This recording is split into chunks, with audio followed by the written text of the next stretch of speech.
First, a few holy mackerel stories in today's news. Somali pirates have taken a Chinese cargo vessel and its 25 crew members hostage. This is the first successful attack since China sent 3 naval warships to the area last year. A Reuters reporter was actually able to call one of the pirates on board the ship. He said the ship's carrying fuel and that they would be bringing it back to Somalia.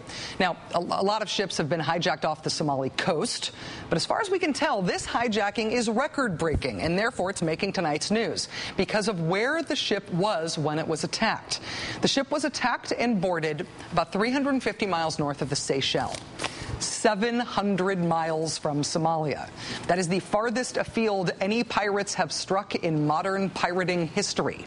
700 miles, which I think means I sort of need to take it back. There was no hijacking off the coast of Somalia. That would be like saying in late January, Barack and Michelle Obama picked up the kids and moved to the outskirts of Chicago. If you defined the White House in Washington, D.C. as being on Chicago's outskirts, 700 miles.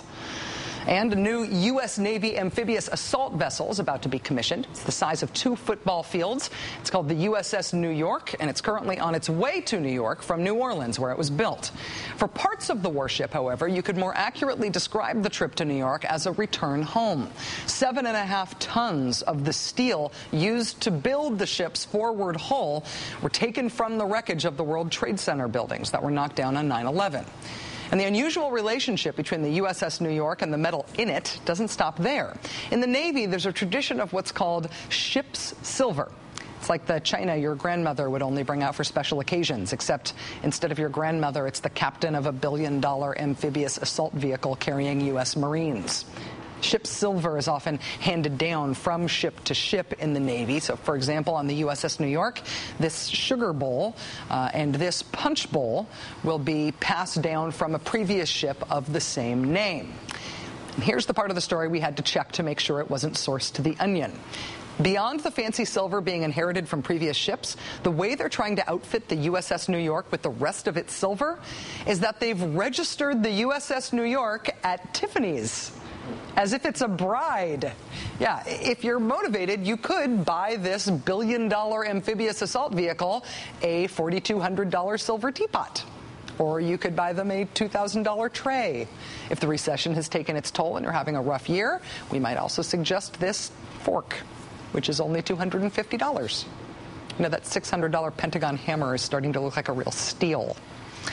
In the big picture in American politics, Republicans are now a pretty small minority. In New Washington Post ABC News polling out today, only 20% of the country identifies as Republican. In Washington, that is translated into the Republican Party losing control of the House and the Senate in 2006, then just getting even further clobbered in the next election, plus losing the White House, too.